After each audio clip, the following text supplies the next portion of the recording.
Hello friends, welcome back to my channel Jayanti Nagarajan's World. இன்னைக்கு நம்ம ஒரு கொள்ளு போண்டா டிஃபரண்டான போண்டா ஐட்டம் பார்க்க போறோம்.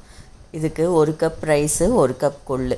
ரைஸ்னா கேரளா மட்டா ரைஸ் எடுத்துர்க்கேன். நீங்க எந்த ரைஸ் வேணா எடுத்துக்கலாம். இட்லி அரிசி, பச்சரிசி எது போட்டாலும் நல்லா இருக்கும். இது ரெண்டையும் 4 to 5 மணி நேரம் ஊற வச்சிட்டு நம்ம மிக்ஸில போட்டு நல்ல நைஸ் மாவா அரைச்சுக்கலாம்.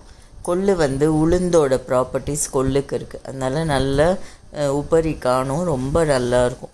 இப்போ உடனே நான் செய்ய போறதுனால ஒரு 2 கரண்டி தயிர் சேர்த்து நான் கன்சிஸ்டன்சி அட்ஜஸ்ட் பண்றேன். இதுக்கு தேவையான வெங்காயம், பச்சை மிளகாய், கொத்தமல்லி, கருவேப்பிலை எல்லாத்தையும் சேர்த்து இந்த கன்சிஸ்டன்சி உளுந்து வடை கன்சிஸ்டன்சிக்கு நம்ம பண்ணிக்கணும். இப்போ எண்ணெயை சூடு பண்ணி இந்த மாவுலேருந்து சின்ன சின்ன போண்டாவா நான் போடுறேன். நீங்கள் வேணும்னா வடை ஷேப்பில் கூட போட்டுக்கலாம்.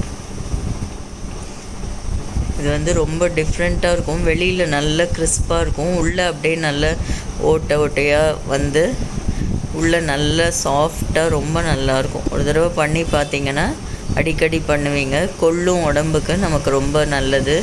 சீப்பான ஐட்டம் கூட. அது டிஃப்ரெண்ட்டான ஸ்நாக்ஸாக இது இருக்கும் நம்மளுக்கு. ஸோ இப்போது இந்த மாதிரி நல்லா கோல்டன் ப்ரௌன் வர வரைக்கும் நல்லா ஃப்ரை பண்ணிக்கலாம். நல்லா வேக வைக்கணும். இதை மீடியம் ஃப்ளேமில் வச்சு நல்லா வேக வச்சோன்னா ரொம்ப சூப்பராக கிறிஸ்பாக நமக்கு கொள்ளு போண்டா கிடைக்கும்.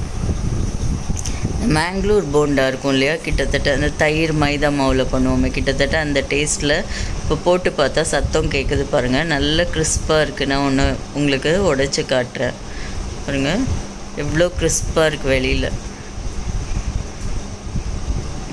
உடைச்சா உள்ளே எப்படி ஹோல் மாதிரி இருக்குது பாருங்கள்.